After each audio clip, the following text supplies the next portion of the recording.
empezando por el principio, me nombran director del archivo de la Facultad de Arquitectura. Al principio era solo eso. Entonces se me ocurre a mí, eh, es la primera vez que me proponen que maneje un archivo, inventar alguna manera que haga que el archivo sea vivo y no muerto, que no sea un cementerio de documentos. Y se me ocurre la palabra de archivo vivo o algo por el estilo. Además, me parece que si algún sentido tiene este archivo es empezar a ver qué cosas dio la Universidad de Buenos Aires en los últimos 100 años o 125 años, sabiendo que la opinión general que hay de los profesionales, sobre todo de los arquitectos, es más bien pesimista o negativa o escéptica en cuanto a que los arquitectos terminan manejando taxis o que no tienen éxito o que lo que construyen los arquitectos es un X% mínimo de lo que se construye en la ciudad, porque también la gente construye sola y, en fin, hay una exagerada enunciación de cuestiones negativas respecto a la universidad. La primera idea era ver si se podía hacer un principio de recuperación de la memoria a partir de algunos personajes, porque se formaron en 125 años 36.000 arquitectos. Eso fue una cosa que descubrimos cuando empezamos el archivo. Esos 36.000 son, hasta ahora, los personajes que forman parte del universo del cual yo tengo que tratar de movilizar la memoria. Pero como el número ese es casi cósmico, ¿no? Es inabarcable, también es lógico empezar un trabajo con 4 personas que somos en el archivo, empezar de una manera pausada, y en ese sentido se nos ocurrió tomar la arquitectura moderna como tema y la manera en que la arquitectura moderna fue llegando a Buenos Aires y a la facultad. Decidimos, creo que arbitrariamente, arrancar con la década del 30 porque acá llegó Le Corbusier en el 29, dio unas conferencias y se formó un clima que no era provocado por la Escuela de Arquitectura, justamente porque a Le Corbusier le invitó a amigos del arte. Sí, en los años 30 hay un movimiento de interés por la arquitectura moderna que lo llevan adelante los alumnos, casi a contracorriente de los profesores que seguían siendo los franceses que habían venido en el año 10 o 15, René Carman y René Villeminot, y que eran los que manejaban la enseñanza de lo que se llamaba composición arquitectónica, que era la materia de proyecto. Entonces, por eso tomamos el año 30, y con Iribarne estuvimos de acuerdo en que unos nombres significativos eran Mario Roberto Álvarez, seguro, como representativo de esa camada o de esa época, Clorindo Testa en la década siguiente, que continuaba este avance del moderno, aunque la facultad seguía siendo académica, y Solsona, de los de la época del 50, que Solsona y termina en el 56, 57, pero cursa en una facultad que apenas se está transformando. Recién después de que se recibe Solsona, y ya cuando él es docente, digamos, va a ser en los 60, la arquitectura moderna se entra a ser de manera oficial, así decidida, en la arquitectura enseñada en la facultad, aparte de que alguien desde afuera pueda tomar influencias. Por otro lado, Álvarez, Testa y Solsona tienen personalidades y arquitecturas distintas dentro de todo esto.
Entonces, la idea como es ahora es que los personajes estos contaran, si es que podían, recuerdos que tuvieran como alumnos. Es decir, yo los estaba viendo 50 años después o 40 años después de haberlos sido, los estaba viendo como alumnos, que habían sido alumnos y que entonces se acordaran de esa época, la recordaran, la trajeran al presente, y entonces ellos hablaron de sus años juveniles, de cuando estaban en la facultad, del ambiente cotidiano en la facultad, bueno, de una manera muy natural y sin ninguna pretensión del otro mundo.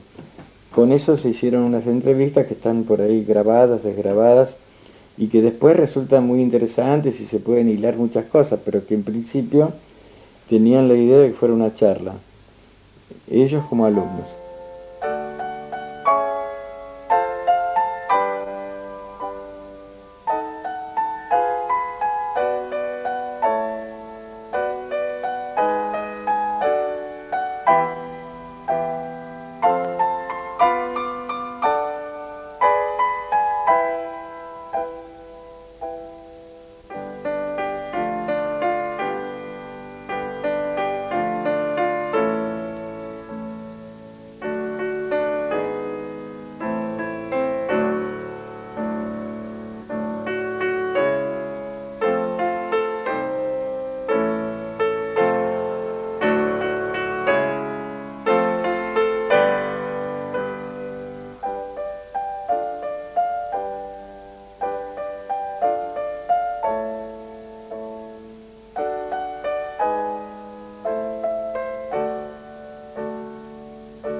Yo quería que de una manera natural, tres arquitectos que han hecho gran parte de Buenos Aires, que han hecho muchísima obra y que representan a tres momentos, la década del 30, del 40 y del 50, como, como ámbito de formación, que es la facultad y la escuela, contaran cómo se formaron. Entonces, al contar cada uno sus cosas, aparecen los enfrentamientos, las coincidencias, los amigos que tenían, qué gente venía de afuera, quiénes leían, van dando un panorama de cómo se formó la cultura inicial de ellos, cómo arrancaron. Y esas tres décadas son décadas en que el movimiento moderno es casi una influencia exterior, pero que no forma parte de la estructura de la facultad. Es llevada adelante por los alumnos más inteligentes y por algunos grupos. Hay un catalán, Bonet, que viene por ahí cerca del 40, que es muy importante. Vladimiro Acosta también viene de Europa. Hay gente que llega de afuera, que no enseña en la facultad, pero que influencia a toda la gente. Esas son las primeras décadas. Cómo el movimiento moderno poco a poco va primero apareciendo de costado, después entrando y después entrando del todo a partir de la década del 60.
El interés principal mío ahí fue conectarme humanamente con un tipo que ha recorrido un largo camino, como son estos tres, que tiene una cierta tranquilidad, digo, para ver todo lo que han hecho y para pensar y decir, están como más allá de la época de lucha y peleas que puede haber entre los arquitectos inclusive, y bueno, con cierta serenidad hablar de un oficio que es el mismo, que es el oficio de arquitecto.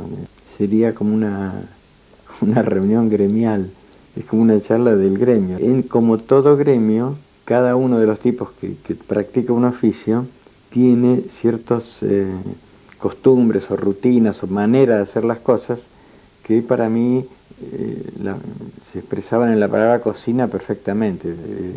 Entonces yo les pregunté a los tres, ninguno tuvo ningún reparo, decís la palabra y se da cuenta qué es y que además le estás preguntando qué es para él eso, ¿no? Y que cuente, le estás pidiendo que te cuente los secretos de cómo él hace las cosas. Al mismo tiempo que yo estoy haciendo todo esto, estoy pensando en los alumnos actuales. Preguntarle por la cocina quiere decir quitarle solemnidad a la explicación de cómo se hace algo, de cómo es la arquitectura practicada como manera de vivir. Cuando a Clorindo le hablé de la cocina, estaba en el tablero y le dijo a Fontana o a los que estaban ahí: mire, agarren todos los papeles que están en los canastos, y los empezaron, todo lo que estaba tirado en los tachos de basura, le dijo: agarren, saquen todo eso. Empezaron a sacar todo lo que estaba tirado y ya se le ocurrió la idea. Me dijo: mirá, yo sacaría todo esto y lo pondría una mesa larguísima y pondría todas estas cosas que nosotros tiramos, que son los restos de la cocina, de cómo se hizo esto otro. Y bueno, es lo que él hizo. Y en la pared estaba el proyecto. Justamente en ese momento en que estaba él hablando conmigo, en esos días, ganó el concurso de Cónex.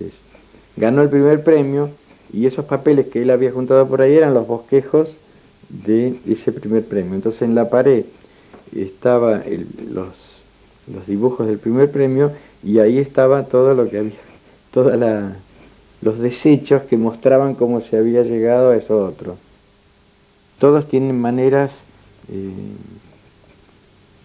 en cierto modo rutinarias para producir el trabajo que hacen. Organizan, es una manera de vivir, te cuentan cómo viven ellos, y la arquitectura es el centro, porque si no, ese resultado en obras que ellos tienen, si no trabajas mucho, eso no se puede conseguir. En fin, yo creo que se puede mostrar una visión de la parte optimista de la formación que da la Universidad Nacional y gratuita, pública y gratuita. En definitiva, es una movilización del optimismo para fortalecer la autoestima de la Facultad de Arquitectura por sí misma.